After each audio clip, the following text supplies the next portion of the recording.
Ya, sementara itu pemirsa, Puan Maharani hingga saat ini diyakini masih menjadi kandidat utama yang akan diusung PDI Perjuangan dalam gelaran Pilpres 2024. Untuk melancarkan perjalanan Puan di panggung politik tanah air, usulan dari internal PDI Perjuangan pun muncul dengan skema memasangkan Puan dengan Anies Baswedan, bahkan dengan nama Joko Widodo disebut agar maju sebagai cawapresnya. Akankah skema ini diamini oleh PDI Perjuangan?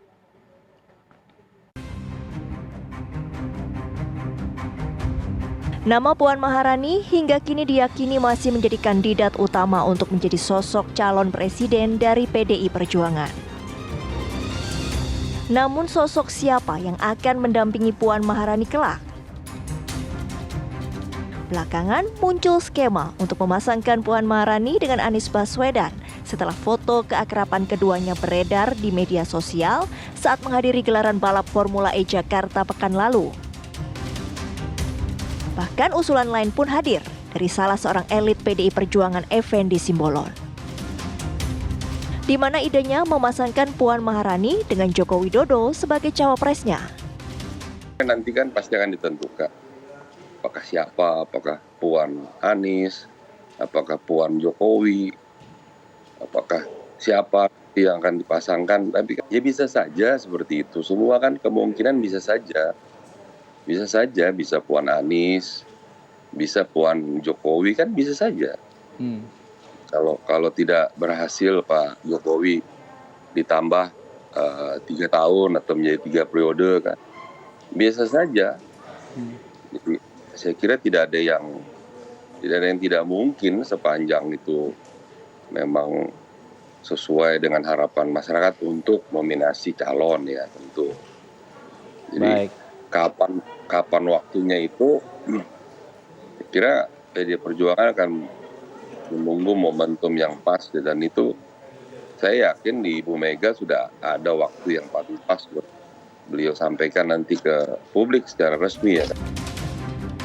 Seperti diketahui, PDI Perjuangan sebagai partai dengan perolehan suara tertinggi di pemilu 2019 lalu memiliki bekal yang cukup untuk mengajukan sendiri calonnya pada pemilu mendatang.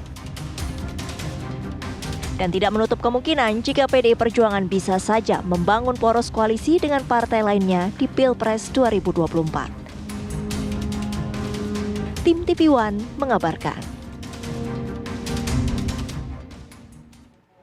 Pemirsa, Anies Baswedan dan Joko Widodo mendadak menjadi dua figur kandidat calon wakil presiden bagi Puan Maharani yang akan maju dari PDI Perjuangan. Namun memasangkan Puan dengan Anies atau Jokowi bukannya tanpa masalah.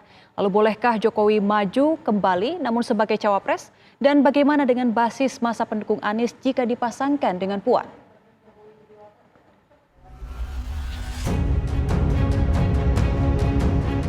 PDI Perjuangan menjadi satu-satunya partai yang sudah memenuhi syarat presidensial threshold atau ambang batas pencalonan presiden di Pilpres nanti dengan bekal 128 kursi di DPR saat ini.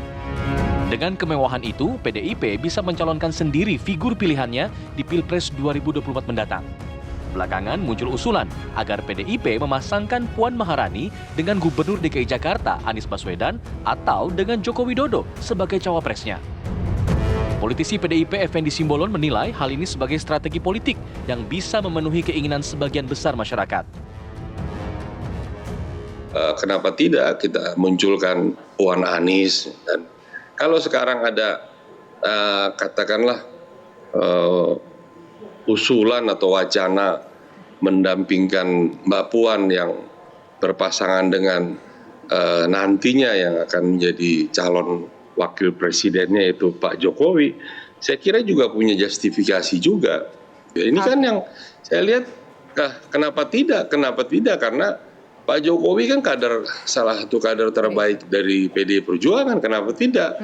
Secara konstitusi tidak memungkinkan lagi menjabat sebagai presiden, tapi kalau secara wakil presiden mungkin ya nanti.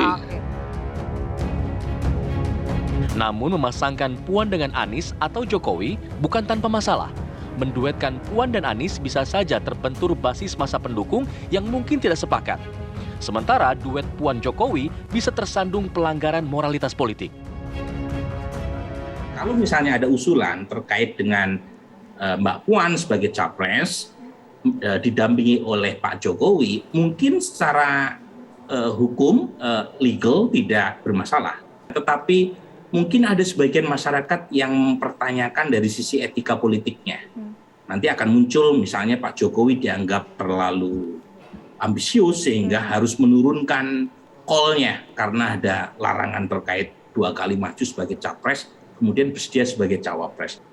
Nah, soal Mbak Puan dengan Anies, lagi-lagi dalam politik apapun bisa terjadi, gitu ya. Tetapi pertanyaannya adalah seberapa besar kemungkinan itu terjadi.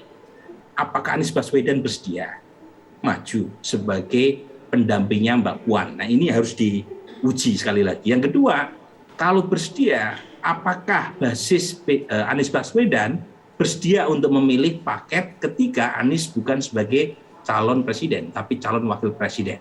Nah, kita belum punya datanya.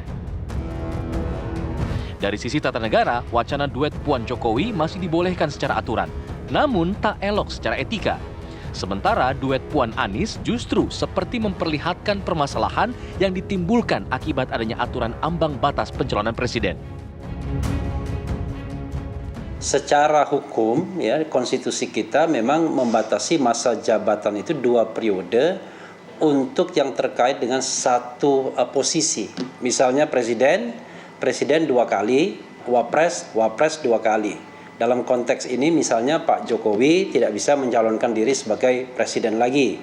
Nah, itu dari sisi rule of law-nya, ya, dari sisi aturannya.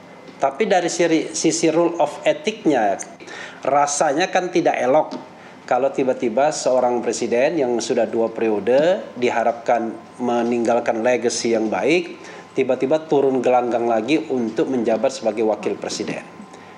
Nah, kalau soal Puan dan Anies, atau Anies dan Puan, kan ini bukan soal hukum tata negara tentunya, tetapi ya problem yang ingin saya soroti dari sisi hukum tata negaranya adalah ini adalah problem yang namanya presidential threshold.